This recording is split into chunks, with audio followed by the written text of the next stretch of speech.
கேதுத்தன்மை உடைய மகாலட்சுமி வந்து அங்கே உட்காரும்போது, மகாலட்சுமி எப்போவுமே பெண்கள் சூழும் இடத்தில் உட்கார்ந்திருப்பாள். அந்த எல்லா சூழ்ந்து இருக்கிற இடத்துல அவ ஒருத்தி அப்படி உட்கார்ந்திருப்பாள்.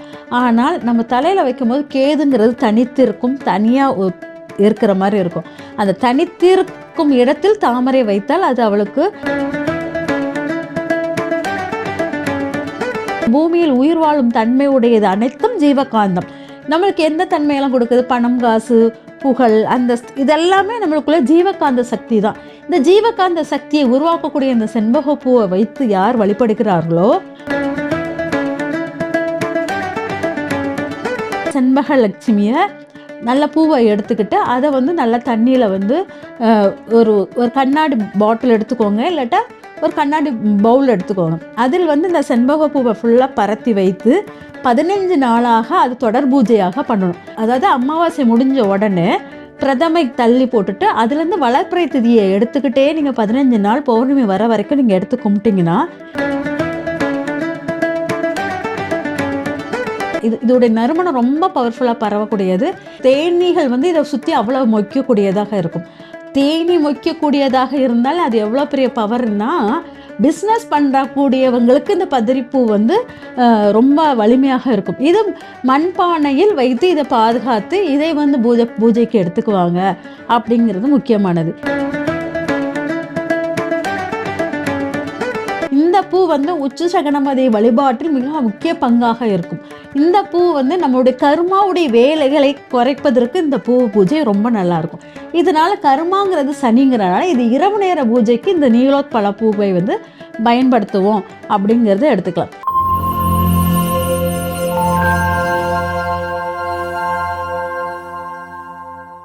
காஸ்மோ வியூ நேயர்களுக்கு வணக்கம். இன்றைய நிகழ்ச்சியில ஜோதிடம் குறித்து நமக்கு இருக்கக்கூடிய சந்தேகங்களுக்கு விளக்கம் கொடுக்கறதுக்காக ஆஸ்ட்ராலஜர் ஜெயந்தி ரவி நம்ம கூட இணைந்திருக்காங்க. தொடர்ந்து நிறைய விஷயங்கள் பேசலாம். வணக்கம் மேம். வணக்கம்மா. எப்படி இருக்கீங்க மேம்? நல்லா இருக்கம்மா. மேம், இன்னைக்கு நிகழ்ச்சியில வந்து இந்த பெண்கள் அப்படின்னாலே தலையில பூவெல்லாம் வச்சுக்கிறது மங்களகரமான ஒரு விஷயம், அழகான ஒரு விஷயம் அப்படின்னு சொல்றாங்க. குறிப்பா ஒரு சில பூக்களை வந்து பெண்கள் தலையில வைக்க கூடாது அப்படின்னு சொல்றாங்க. அப்படி ஏதாவது பூக்கள் இருக்கா? அதுக்கு பின்னாடி இருக்கக்கூடிய காரணங்கள் என்ன? அஷ்டப்பூக்கள் சொல்லிட்டு 8 வகை பூக்கள் உண்டு. 8 பூக்கள் உண்டு. அந்த 8 பூக்கள் வந்து தெய்வீக பூக்கள், தெய்வீக மனம் கூடியது அப்படின்னு சொல்லுவோம். அது தெய்வ தன்மை நிறைந்த பூக்கள். அந்த பூக்களை வந்து நம்ம தலையில மனிதர்கள், அதாவது பெண்கள் வந்து அது தலையில அணியக்கூடாது அப்படிங்கிறது தெய்வத்துக்கு மட்டும் உரிய பூக்கள் அந்த அஷ்டப்பூக்கள். அது என்னென்னா புன்னைப்பூ, செண்பகப்பூ, அப்புறம் மகுடம், பருத்திப்பூ, தாமரை, நீலோத்பலம், இப்படி சொல்லிட்டு 8 பூக்கள், அரளிப்பூ, இதெல்லாமே நம்ம வந்து வைக்கக்கூடாத பூக்கள், தலையில் வைக்கக்கூடாத பூக்கள் அப்படி சொல்லுவாங்க. இந்த பூக்களை வந்து இப்போ பார்த்தீங்கன்னா எல்லாருமே வைக்கிறாங்க. தாமரை பூ வந்து ரெகுலராக வைக்கிறது இல்லாட்டாலும் இந்த அலங்காரப்பூ இந்த பியூட்டி பார்லர் வந்ததுலேருந்து அதை தாமரைப்பூ பண்ணி எல்லாரும் வசீகரிக்கும் தன்மை உடையது லட்சுமி பூ அப்படின்னு. ஆனால் தாமரைப்பூ வந்து நம்ம இதயத்தில் உட்காரக்கூடியது, தொப்புளில் உட்காரக்கூடியது, கால் பாதத்தில் இருக்கக்கூடியது, இதெல்லாம் லட்சுமி வாசம் செய்யும் எல்லா இடத்துலையும் இருக்கக்கூடியவள், நம்ம கண்ணெதிராக பார்க்கக்கூடியது. அந்த தாமரை பூவை போய் நம்ம வந்து தலைக்கு பின்னால் வைத்து அது கண்ணுக்கு மறைவான அவளை வந்து அப்படி வைக்க முடியாது. நம்மளுடைய உடலில் முன்பாகங்களில் அவ்வளோ இடத்துல வசிக்கிறாள். அவ்வளோ இடத்துல உயிர் தோற்றுதலாக இதய துடிப்பில் இருக்கிறாள். கர்ப்பப்பையில் தொப்புள் கொடி வழியாக குழந்தை துடிப்பில் இருக்கிறாள். கால் பாதம் போகிற பாதைகளினுடைய நடவடிக்கைகளில் இருக்கிறாள். அப்படிங்கிறத இந்த தாமரை பூவை வந்து நம்ம முக்கியத்துவமானதாக எடுத்திருக்கோம். அதை கொண்டு தலையில் வைக்கக்கூடாது அப்படிங்கிறது எடுத்திருக்கிறார். வைக்கவே கூடாது பெண்கள். ஆனால் இப்போ வந்து அலங்காரம் இதில் வந்து வைக்கும்போது பிரைடல்ஸ்க்கெல்லாம் இப்போ யூஸ் பண்ணுறாங்கல்ல, கொண்டையில் வைக்கிற மாதிரி பூ, அது வைக்கும்போது தான் அங்கே தவறு நடக்குது. ஏன்னா நம்மளுடைய மகாலட்சுமி அம்சத்துக்குரிய பூவை தலையில் வைக்கும்போது தலை கேதுத்தன்மை உடையதாக இருக்கும்.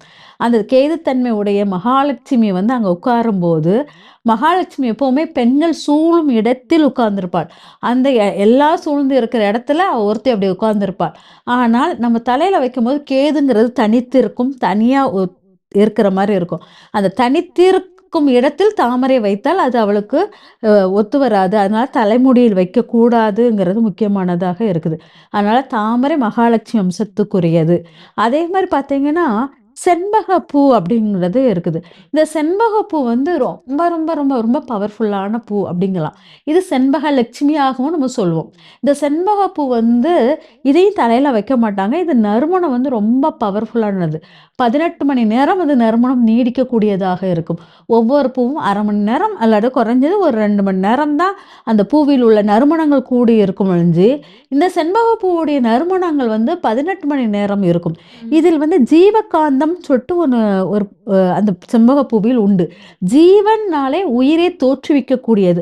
காந்தம்னாலே இழுக்கக்கூடியது.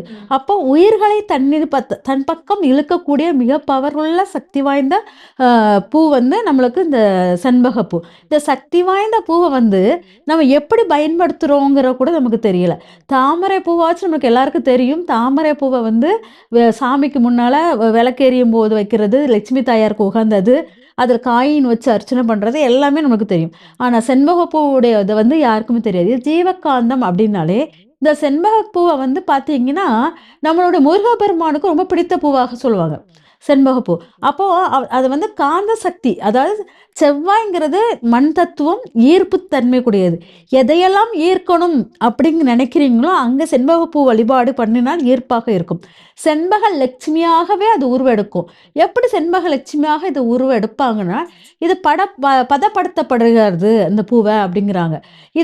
இது வந்து பார்த்தீங்கன்னா, 15 நாட்கள் இதோடைய ஜீவகாந்த சக்தி உண்டு அப்படிங்கிறதுனால, இத பதப்படுத்தி, இத வந்து பூஜையில வைத்து இந்த செண்பக பூவை செண்பக லட்சுமியாக பாவிச்சு, அவளுக்கு பூஜை வைத்து சாமி கும்பிடும்போது, நம்மளுக்கு எதை ஜீவகாந்தம்னா, இந்த பூமியில் உயிர் வாழும் தன்மை உடையது அனைத்தும் ஜீவகாந்தம். நம்மளுக்கு எந்த தன்மையெல்லாம் கொடுக்குது? பணம், காசு, புகழ், அந்தஸ்து இதெல்லாமே நம்மளுக்குள்ள ஜீவகாந்த சக்தி தான். இந்த ஜீவகாந்த சக்தியை உருவாக்கக்கூடிய இந்த செண்பக பூவ வைத்து யார் வழிபடுகிறார்களோ, அவங்களுக்கு செண்பகலட்சுமி முழு அருளும் கிடைக்கும். அது மட்டும் இல்லாமல் நம்மளுக்கு நான் சொன்னேன் இல்லையா, அந்த ஜீவன் வாழ்வதற்கு இந்த பூமியினுடைய மண் தத்துவத்தை ஃபுல்லா ஆக்டிவேட் பண்ணக்கூடிய மிக சக்தியாக இருக்கும். அதனால இந்த செண்பக லட்சுமி வழிபாடு வந்து எப்படி பண்ணலாம் அப்படிங்கிறது முக்கியமானது. முதல்ல வந்து பார்த்தீங்கன்னா, இந்த செண்பக லட்சுமிய நல்ல பூவ எடுத்துக்கிட்டு, அத வந்து நல்லா தண்ணீல வந்து அ ஒரு ஒரு கண்ணாடி பாட்டில் எடுத்துக்கோங்க. இல்லாட்டா ஒரு கண்ணாடி பவுல் எடுத்துக்கோங்க. அதில் வந்து இந்த செண்பக பூவ ஃபுல்லா பரத்தி வைத்து 15 நாளாக அது தொடர் பூஜையாக பண்ணணும். அதாவது அமாவாசை முடிஞ்ச உடனே பிரதமை தள்ளி போட்டுட்டு, அதுலேருந்து வளர்பிறை திதிய எடுத்துக்கிட்டே நீங்க 15 நாள் பௌர்ணமி வர வரைக்கும் நீங்க எடுத்து கும்பிட்டீங்கன்னா, இந்த செண்பக பூவுடைய அருளும், ஆசையும் உங்களுக்கு முழுமையாக ரொம்ப அழகா கிடைக்கும். இந்த பூஜை பண்ணும்போது உங்களுக்கு என்னன்னா, பதவி உயர்வு, தொழில் ஸ்தானம் நல்லா இருக்கும், செல்வ நிலை பெருகும். இது எல்லாமே இந்த செண்பக பூவில் இருக்கும். இந்த அற்புத பூவ வந்து நம்ம தலையில வச்சோம்னு வச்சுக்கோங்களேன், இதெல்லாம் நீக்கப்படும் அப்படிங்கிறது அர்த்தம். தலைமுடி வந்து நம்மளுடைய பின்பக்கம் மறைவு ஸ்தானத்தில் நம்மளுக்கே நம்ம முடிய தலையில் பின்னால பார்க்க முடியாது. அந்த இடத்துல நீங்க வச்சு அத ஆக்டிவேட் பண்ணா, அதோடைய சக்தி இழப்பாக மாறிவிடும். அதனால அந்த பூவை வந்து நம்ம தலையில வச்சு வழிபாடு பண்ணக்கூடாது அப்படிங்கிறது முக்கியமான ஒண்ணு. இப்படி இந்த மத்த எல்லா பூக்களுக்குமே ஒவ்வொரு மகிமை உண்டு. ஆனால் இந்த தாமரை, செண்பகப்பூ இது எல்லாமே தாமரை லட்சுமி, செண்பகப்பூ வந்து முருகனுக்குள்ளது. இது 2மே நம்ம வந்து பொன்னும், பொருளும் ஆக்டிவேட் பண்ணக்கூடிய மிக அற்புத சக்தி. ஒருத்தர் லட்சுமி பூஜை தாமரை வச்சு பண்ணிட்டு, அடுத்த நாள் செவ்வாய்க்கிழமை வந்து நீங்க செண்பகப்பூ வச்சு வழிபாடு பண்ணும்போது, இந்த 2மே பவர்ஃபுல்லான மந்திர ஜபங்களாக மாறிவிடும். அதனால இது 2யும் நீங்க சேர்த்து பண்ணும்போது ரொம்ப சிறப்பாக இருக்கும். அடுத்து வேற என்ன பூக்கள வந்து நம்ம தலையில சூடக்கூடாது மேம்? தலையில சூடக்கூடாது. அடுத்தால வந்து நம்ம சொல்றது புன்னை பூக்கள் சூடக்கூடாது அப்படிம்பாங்க. அது எல்லா பூக்களுமே என்னன்னா, புன்னை பூக்கள், ப பதிரின்னு ஒரு பூ இருக்குது. அந்த பதிரி பூலாம் வந்து ரொம்ப பவர்ஃபுல்லான பூ. இதுக்கு வந்து இதையும் பானையில் வைத்து இதோடைய நறுமணம் ரொம்ப பவர்ஃபுல்லா பரவக்கூடியது. தேனீகள் வந்து இத சுத்தி அவ்வளவு மொய்க்கக்கூடியதாக இருக்கும்.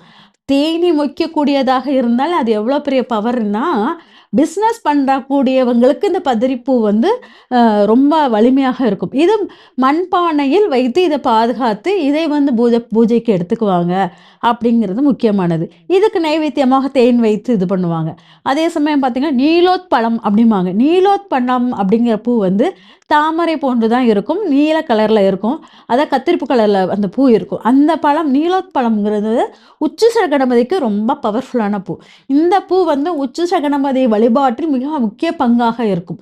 இந்த பூ வந்து நம்மளுடைய கர்மாவுடைய வேலைகளை குறைப்பதற்கு இந்த பூ பூஜை ரொம்ப நல்லாயிருக்கும். இதனால கர்மாங்கிறது சனிங்கிறனால இது இரவு நேர பூஜைக்கு இந்த நீலோத்பல பூவை வந்து பயன்படுத்துவோம் அப்படிங்கிறத எடுத்துக்கலாம். இந்த மாரி இந்த பூக்கள் வந்து அந்த 8 பூக்களுமே கடவுளுக்காக உருவாக்கப்பட்ட பூக்கள். கடவுளாகவே நியமிச்ச பூக்கள்.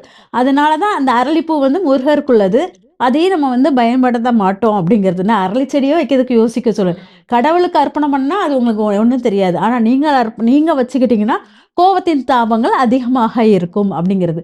அதனால நம்ம வந்து ஒவ்வொரு பூக்களுமே பூக்கள் வந்து இந்த பூக்கள வந்து நம்ம கவனமாக ஒவ்வொன்னையும் கையாண்டோம்னா சிறப்பாக இருக்கும். நிச்சயமா. இன்னைக்கு நிகழ்ச்சியில வந்து செண்பகப்பூ பத்தி ஒரு முக்கியமான விஷயம் சொன்னீங்க. நம்ம வாழ்க்கையில எல்லா செல்வ வளங்கள் பெறணும் அப்படின்னா, அந்த பூவ வந்து நம்ம எப்படி வழிபடணும், பூஜை முறைகள் எப்படி பண்ணணும் அப்படிங்கிறத பத்தியும், எந்தெந்த பூக்கள் வந்து கடவுளுக்கு உகந்தது, நம்ம தலையில வைக்கக்கூடாது அப்படிங்கிறத பத்தியும் நெறைய விஷயங்கள எங்களுக்காக சொன்னீங்க. ரொம்ப நன்றிம்மா. நன்றிம்மா.